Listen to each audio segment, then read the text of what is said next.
से तत्व थे जो गालियाँ दे रहे थे और इस तरह की बदलबाज कर रहे थे। उनमें से एक लड़की है जो नोएडा के अंदर रहती है, उसके ऊपर नोएडा पुलिस ने एफआईआर दर्ज करी है, इस पर आपका क्या कहना है? देखिए, अगर किसी ने गाली दिया है प्रोटेस्ट में, वो कितना सही है नहीं है उसका आप एक तरीके से निंदा कर सकते हो, लेकिन ऐसे करके आप क्रिमिनल मशीनरी यूज करोगे, उनको पुलिस के थ्रू टारगेटिंग करोगे, हैरासमेंट करोगे, वो बिल्कुल सही बात नहीं है।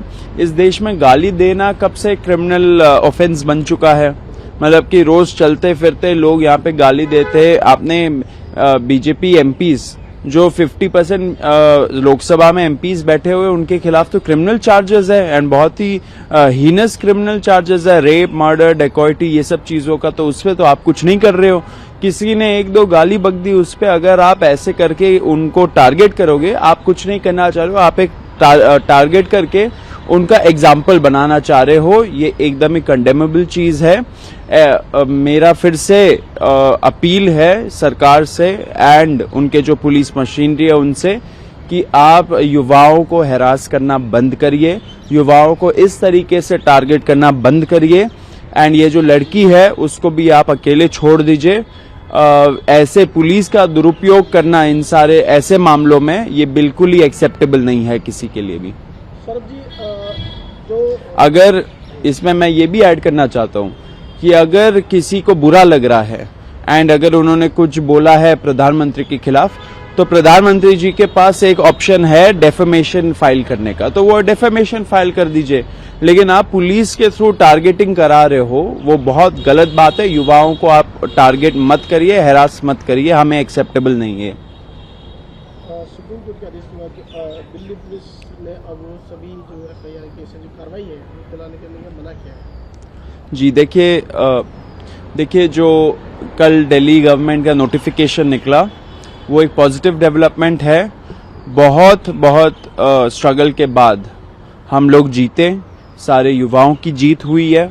धर्मेंद्र प्रधान का जो इस्तीफा था वो हमारा मेन डिमांड था एंड वो हम जीते। इट्स हिस्टोरिक, एक तरह से हम देश के युवाओं ने इतिहास रच दिया। बाकी के जो 2 गारंटीज थे उस पे भी हमें आशा है कि सरकार जल्द से जल्द उस पे अमल करेगी, कॉम्पेंसेशन भी जल्द से जल्द आएगा और जो एफआईआर्स है वो भी विड्रॉ होंगे, उसके प्रोसेस भी शुरू हो जाएगा एंड होपफुली सुप्रीम कोर्ट में भी जब नेक्स्ट हियरिंग होगा तब सरकार सुप्रीम कोर्ट को अवगत कराएगी कि क्या जंतर मंतर का एग्रीमेंट था जुलाई 25 का। Saurabh ji, as a Indian citizen मैं वैसे आपसे पूछ जानना चाहूँ, जितनी जो वीडियो वायरल हो रही है उसके खिलाफ कई जो मतलब गवर्नमेंट को सपोर्ट नहीं करते, वो लोग भी इसके अगेंस्ट उसको अप्रोच कर रहे हैं, मतलब बता रहे कि गलत चीज़ की उसमें, आप उसको कैसे देखते हैं? देखिए, कुछ लोगों को बेकार लग सकती है, कुछ लोगों को नहीं लग सकती है, इन सब चीजों पे हमें नहीं पड़ना चाहिए। क्या क्रिमिनल मशीनरी, मतलब कि आप पुलिस को यूज करके ऐसे चीजों को बंद करवा सकते हो, बिल्कुल गलत बात है। अगर आप पुलिस को यूज करके टारगेट कर रहे हो, हैरास कर रहे हो, किसी की बोली आपको सही नहीं लगती है तो उसके लिए पुलिस नहीं लगाना चाहिए।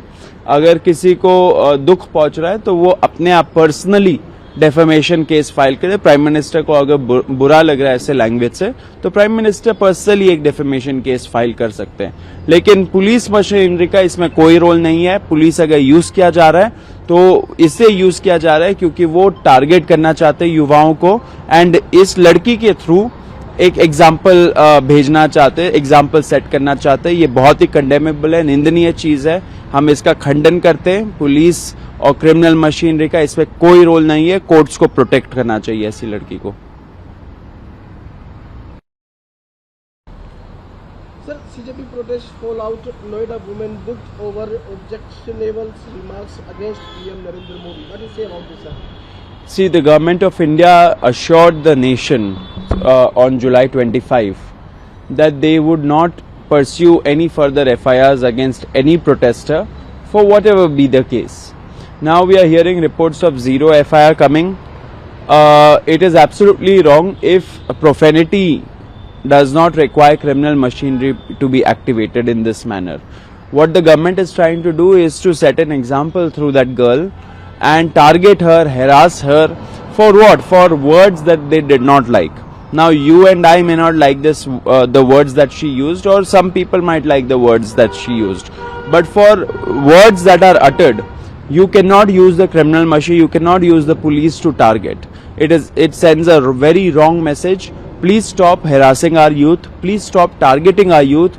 And on July 25, the agreement that was solemnly agreed upon, please give effect to that agreement. Otherwise, we will be again forced to protest in large numbers and call a nationwide protest if the harassment of our youth continues.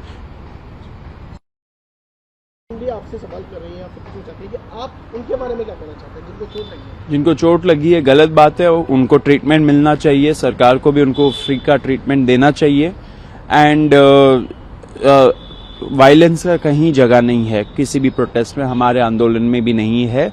कुछ असामाजिक तत्व BJP RSS के through घुसाए गए थे हमारे protest में, जिन्होंने ये सारा प्रॉब्लम किया कुछ जगहों में वायलेंस करके. लेकिन उनको भी मैं बोलूंगा कि गेट वेल सून. हमारे भी जो प्रोटेस्टर्स है वो उनको भी बोलूंगा गेट वेल सून. ऐसे चीजें नहीं होनी चाहिए.